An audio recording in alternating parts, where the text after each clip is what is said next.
Itu adegan dulu sekitar 2 tahun yang lalu, ada seorang cowok naik motor dengan kecepatan tinggi menabrakkan diri ke truk yang lagi berhenti di jalan. Dan kebenaran truk itu berhentinya tepat persis di depan rumah cewek yang mutusin dia beberapa waktu yang lalu. Kan tragis banget ya. Aku gak bisa hidup tanpa kamu. Kamu, ya gitu ya, Korea-Koreaan gitu deh. Terus karena ceweknya gak balas-balas WA dia japri gak di-read gitu kan. Dia telepon gak diangkat, di-reject gitu. Dia DM gak dibalas, malah di-block, gak bisa nge-follow, request gak di accept gitu. Akhirnya dia putus asa, naik motor, kenceng, nabrakin diri ke truk persis di depan rumah si cewek dan meninggal di tempat. Kenapa orang bisa gini? Karena cinta. Jadi wajar kalau ada sahabat Nabi yang rela mati demi Allah dan Rasul. Karena cintanya tuh luar biasa. Kalau Rasulullah ada apa-apa mereka pasang badan beneran itu. Dan bukan cowok doang, cewek di zaman Nabi namanya sahabiat. Sebutlah dengan bahasa kita seorang cewek yang soleha. Kalau nggak salah namanya Ummu Umaroh. Tahu kan kisah Ummu Umaroh yang menjadikan tubuhnya sebagai tameng bagi Rasulullah dalam perang Uhud? Sampai dia punya sekitar 26 bekas tebasan pedang di tubuhnya, salah satu di bagian tengkuknya, hampir aja memutuskan lehernya. Demi apa? Demi melindungi Rasulullah. Kok bisa gitu? Cinta. Jadi orang aja bisa kayak gitu ke seorang cewek yang dia cintai, maka harusnya kita pengen banget nih.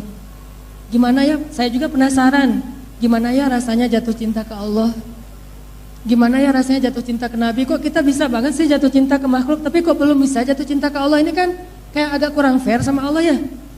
Padahal makhluk itu baru kita temuin beberapa hari yang lalu tiba-tiba jatuh cinta. Wah dia nih yang gua banget nih, ngeklik banget nih. Padahal baru ketemu udah ngeklik. Allah yang menciptakan kita dari sejak kita di kandungan ibu kita, kok nggak ngeklik nih? Kita harus sedih karena itu teman-teman. Allah itu lebih pantas kita cintai. Walaupun kita boleh mencintai istri kita, suami, orang tua, anak, ulama, tapi sebelum semua itu harusnya Allah dulu sama Rasul. Nah yang buat saya penasaran, kok belum ya ngerasain cinta ke Allah itu kayak cinta ke makhluk? Harusnya lebih, tapi kayak juga belum. Sama juga belum, harusnya lebih daripada diri kita dan makhluk.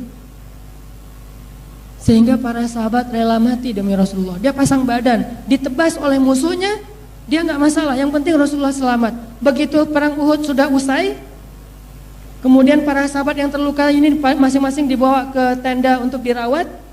Rasulullah juga gigi beliau ada beberapa yang kena, geraham beliau juga kena, pipi beliau kena tombak gitu kan. Terus Nabi juga cinta banget sama umatnya. Jadi bukan cuma umat yang cinta ya, beliau bisa-bisa. Nabi nanya, di mana Ummu Umaroh yang tadi melindungi Rasulullah? Bayangin di perang Uhud, sahabat-sahabat senior aja naik ke atas bukit. Ummu Umaroh dan Abu Bakar turun demi melindungi Rasulullah yang ketinggalan di bawah. Direkam di dalam Al-Quran surat At-Taubah, ketika kalian meninggalkan Nabi di belakang, sampai meninggalkan Nabi loh. Dan itu bukan karena gak cinta, cuman saking mereka panik sampai ninggalin Nabi. Tapi Ummu Umaroh, Abu Bakar As-Siddiq ingat kepada Rasulullah. Ya Rasulullah mana? Rasulullah mana?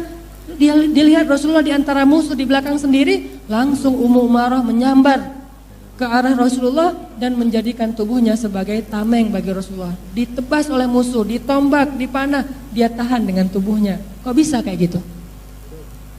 Pasti karena cinta. Jadi power dari cinta itu tuh luar biasa. Kita tuh berdoa, ya Allah, beri saya cintamu, cinta orang yang mencintaimu, cinta yang membuat kami dicintai olehmu, dan seterusnya dan seterusnya. Cinta itu sesuatu yang paling luar biasa.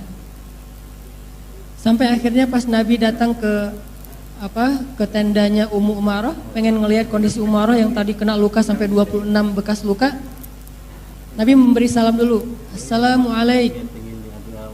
Kalau dalam bahasa lain, Assalamualaikum ala ahlil khiba. Selamat kepada penghuni tenda ini, kata Nabi. Mendengar suara Nabi, Ummu Umaroh yang tadi lagi diperban, lagi tidur kesakitan, yang tadi agak-agak sedikit merintih, mendengar suara Nabi langsung bangkit. Kemudian sikap langsung kayak gini, nggak mau kelihatan oleh Nabi kalau dia lagi kesakitan. Itu membuat Nabi sedih. Dia nggak pengen Nabi sedih, coba bayangin. Waalaikumsalam ya Rasulullah. Dibukain pintu tenda itu oleh Ummu Umaroh. Kemudian Rasulullah bertanya, ya Ummu Umarah, gimana keadaan kamu? Gimana keadaan kamu? Ya Rasulullah, keadaan Rasulullah gimana? Coba itu jawabannya. Bukan, gak apa-apa ya Rasulullah, cuma ada 26 luka doang. Enggak. Itu mah kita ya, baru juga luka dikit udah ngomong-ngomong kemana, wah jadi status, mana-mana disebarin. Ini ditanya, ya Ummu Umarah, gimana keadaan kamu? Dia balik bertanya, ya Rasulullah, Rasulullah gimana? Rasulullah gimana? Kata Rasulullah, saya alhamdulillah gak apa-apa, kalau gitu saya juga gak apa-apa.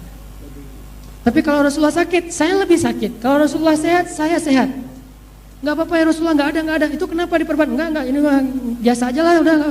Enggak, dia enggak mau. Rasulullah, ini lukanya gede loh Rasulullah. Enggak caper-caperan kayak kita ya. Ini cinta sejati nih. Cewek bisa gitu, apalagi cowok kayak Abu Bakar, kayak Ali, ini lebih dahsyat lagi nih. Cewek aja bisa gitu karena cinta sama Rasul. Begitu Rasulullah kembali, Ummu Umarah langsung pingsan.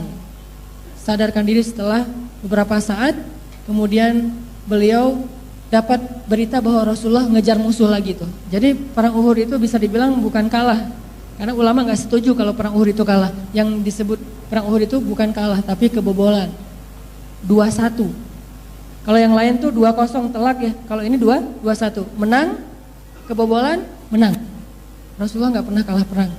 Rasulullah yang ada pernah kalau bahasa bola mah kebobolan atau kena musibah dalam peperangan, yaitu perang Uhud sama perang Hunain. 2 kali dapat musibah dalam peperangan, tapi nggak kalah. Nabi ngejar lagi musuh. Ummu Umarah pas tahu Nabi ngejar musuh lagi dalam keadaan sakit, Ummu Umarah langsung mengatakan, siapkan baju saya, siapkan baju saya. Disiapin bajunya, langsung ngejar Rasulullah. Dia takut nanti terjadi apa-apa kepada Rasulullah. Padahal baru aja pingsan. Apa yang membuat seseorang bisa ngelakuin yang kayak ginian? Kalau bukan karena cinta. Kita sholawat aja malas ya, gimana mau pasang badan?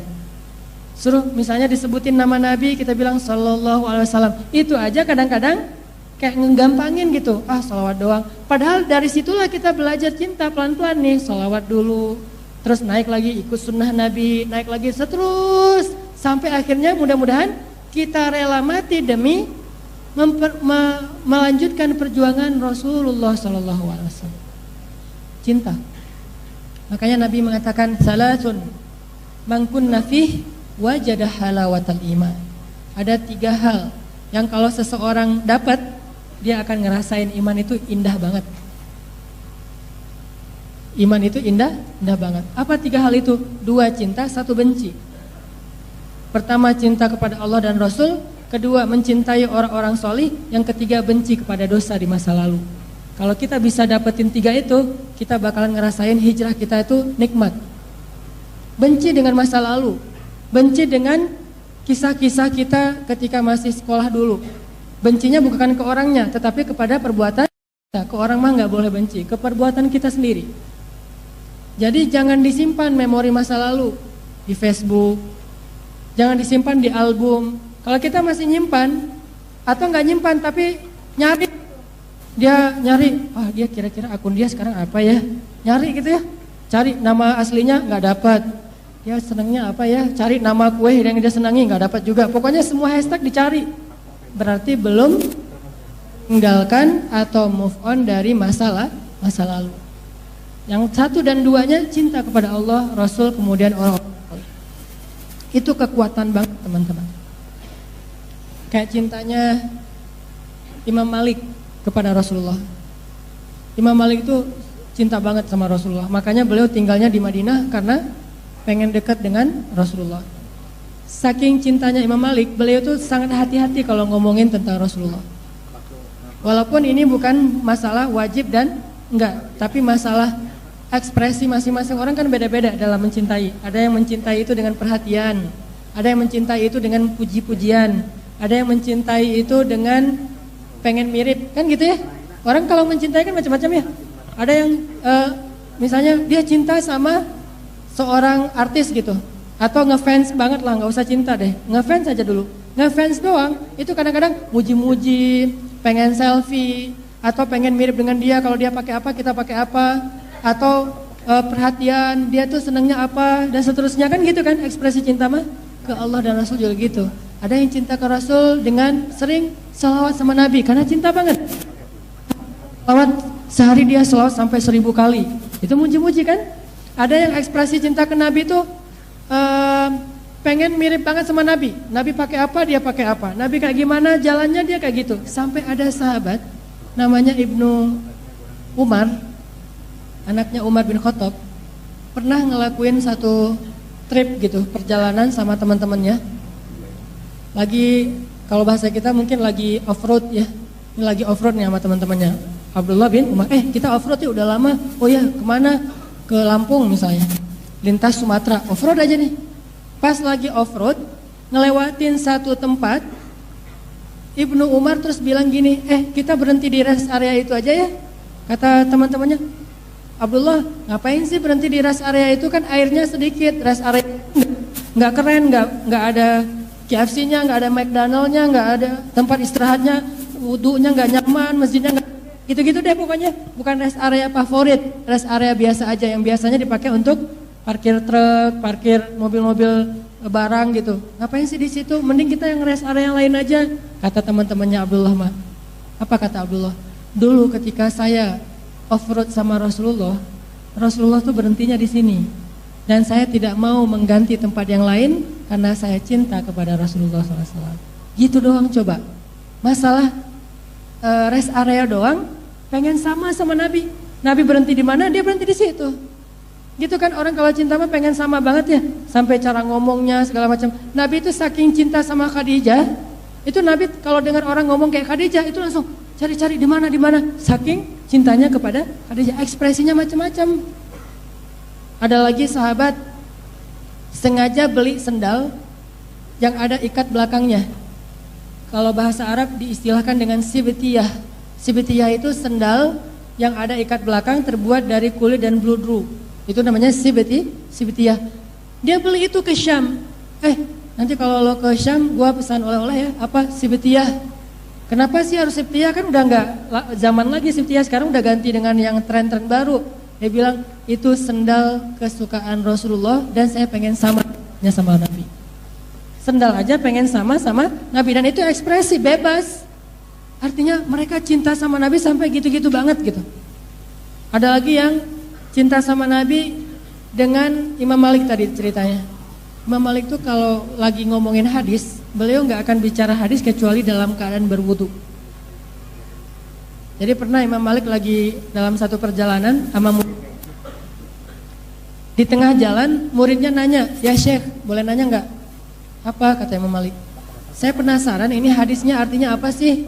Jadi lagi konsultasi tentang hadis gitu. Imam Malik diam aja nggak mau jawab. Ditanya lagi diam. Pas sampai ke tujuan, Imam Malik berwudu, kemudian beliau pakai parfum, kemudian beliau sholat 2 rakaat, manggil muridnya, sini. Tadi di jalan kamu nanya apa? Oh ini Syekh, hadis ini. Dijelaskan satu persatu oleh Imam Malik sampai tuntas. Muridnya penasaran, Syekh, kenapa tadi saya tanya kok nggak dijawab, sekarang malah dijawab? Kata Imam Malik, saya tidak suka bicara tentang Rasulullah sedangkan kita sedang di atas kendaraan dalam keadaan tidak berwudu. Bukan berarti haram ngomongin hadis kalau nggak berwudu, enggak. Ini bukan bab hal haram, bab ekspresi orang kalau cinta. Sehingga kalau mau bahas hadis, kayak Imam Bukhari mau nulis satu hadis, 2 rakaat sholat mutlak. Bayangin kalau ada di Sahih Bukhari itu sekitar 7.000 hadis, berarti 14.000 rakaat sholat sunnah dengan 7.000 hadis. Ini luar biasanya cinta orang-orang soleh kepada Allah dan Rasul. Itulah yang menjadikan mereka merasa nyaman. Imam Nawawi itu saking cintanya dengan hadis-hadis Nabi sampai meninggalnya dalam keadaan belum menikah. Jadi bisa dibilang ada juga banyak ulama yang jomblonya fisabilillah. Itu yang namanya jomblo fisabilillah tuh. Jomblonya karena cari ilmu, jomblonya karena ditolak. Ini mencari ilmu. Imam Nawawi, Ibnu Taimiyah, itu kan orang-orang yang meninggalnya dalam keadaan masih single, belum sempat menikah. Tapi yang luar biasanya di dalam buku-bukunya Imam Nawawi itu ada babun nikah, bab tentang pernikahan. Tapi beliau kok nggak nikah? Apakah beliau ingkar sunnah? Enggak, cuman beliau terlalu sibuk dengan ilmu sampai beliau mengatakan sesungguhnya mendengarkan ilmu lebih aku sukai daripada tidur dengan seorang istri yang cantik. Saya nggak ngerti hadis itu, kata-kata itu. Bagi saya belum bisa sampai ke level itu tuh. Mendengarkan ilmu lebih saya sukai daripada tidur dengan istri saya yang cantik. Coba bayangin. Karena udah jatuh cinta kepada Allah dan Rasul, punya kekuatan yang luar biasa. Ada juga sahabat yang saking cintanya sama Allah dan Rasul tuh kayak Ukasyah tuh, pengen kulitnya bersentuhan dengan kulit Rasul. Gitu juga dengan Abdullah bin Zubair. Anak kecil loh, anak kecil udah jatuh cinta sama Rasul. Kalau sekarang coba, idola kamu siapa? Misalnya Kapten Amerika. Idola kamu siapa? Superhero gitu kan? Anak kecil di zaman Nabi udah diajarin cinta kepada Allah dan Rasul. Usia 6 tahun, saya cinta banget sama Rasul. Itu anak kecil yang ngomong kayak gitu. Siapa? Abdullah bin Zubair. Makanya Abdullah bin Zubair itu masih kecil, kalau sholat merpati itu sampai hinggap di atas kepalanya. Kalau sholat itu nggak gerak-gerak sama sekali, kayak patung banget. Kalau sholat itu kayak lagi ngedance ya, wah semua gerak gitu. Saking garuk sini, garuk sana. Abdullah bin Zubair nggak gerak sama sekali, cinta kepada Rasul. Sampai suatu hari, kalau nggak salah Rasulullah lagi bekam itu diambil darah kotor gitu kan. Cuman kan Rasulullah nggak ada darah kotornya. Hanya mencontohkan sunnah berobat dengan cara bekam. Lagi bekam, kemudian darah yang udah diambil ditaruh di sebuah tempat. Nabi nyuruh kepada Abdullah, coba kamu simpan atau kamu buang darah ini ke tempat yang nggak ada yang tahu, nggak ada yang lihat. Siap ya Rasulullah, siap. Dibawa sama Abdullah, pergi, terus datang Abdullah, datang sampai gini-gini. Rasulullah nanya, ya Abdullah udah kamu buang? Udah ya Rasulullah. Di mana? Di tempat yang nggak ada yang lihat. Rasulullah curiga, ya Abdullah, kamu minum? Kata Abdullah, ya Rasul. Diminum sama Abdullah, bayangin. Dan itu bukan vampir ya. Karena ini khusus untuk Rasulullah, ada keistimewaan. Kalau untuk manusia jangan. Kalau kita minum darah teman kita tuh namanya nyamuk atau lintah gitu ya. Diminum sama Abdullah. Terus Rasulullah mengatakan, ya Abdullah, sesungguhnya Allah mengharamkan darah seseorang atau tubuh seseorang yang di dalamnya mengalir darahku. Akhirnya para sahabat lain, Abdullah kok gak ngomong dari tadi atau gitu mau rebutan darah Rasulullah gitu kan. Saking cinta kepada Rasul, ekspresinya tuh macam-macam. Ada yang minum darah Rasul, ada yang pakai baju yang baru aja dipakai Nabi. Jadi Nabi tuh kayak baru dapat endorsan ya. Jadi baru di endorse baju sama seorang raja Khorasan. Dikasih nih baju warna merah kayak gamis warna merah, endorse saja buat Nabi. Ya Muhammad, ini hadiah dari saya. Jangan lupa dipakai ya, kalau ke kita mah jangan lupa diposting ya gitu ya. Saya lagi pakai soalnya sih endorsan. Kasih nih, Nabi pakai, ngeposting di depan sahabat, jalan, bajunya baru. Ada sahabat bilang, Rasulullah bajunya bagus banget gitu. Kayak mau gitu, kelihatan aura ekspresi wajahnya tuh kayak pengen. Nabi bilang, ya nih kamu mau gitu. Boleh ya Rasulullah. Langsung Nabi buka, karena Nabi itu nggak boleh menolak permintaan sedekah. Itu SOP Nabi ya. Karena Nabi itu punya SOP yang beda dengan umatnya. Di antara SOP Nabi itu nggak boleh makan sedekah, nggak boleh menolak orang yang meminta sedekah, nggak boleh mewariskan harta kepada keluarganya. Itu SOP khusus para Nabi. Kalau kita nggak gitu.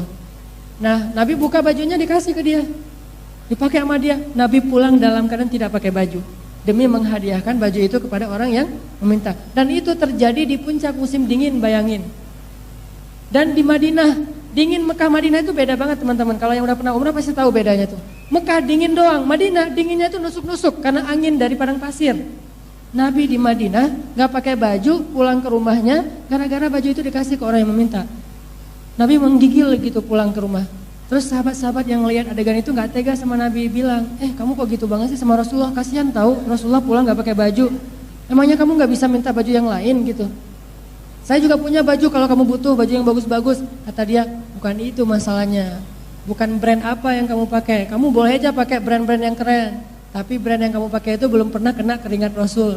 Baju saya ini bekas keringat Rasulullah. Jadi saya meminta karena baju ini pernah dipakai sama Nabi.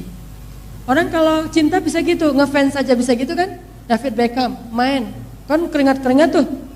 Udah gitu dia buka bajunya dikasih, mau dicuci gak tuh baju? Gak bakalan dicuci karena keringatnya David Beckham itu dianggap berkah. Apa berkahnya? Gara-gara keringat itu jadi jago main bola kali ya. Itu ke idola aja bisa gitu, apalagi kepada orang yang dicinta.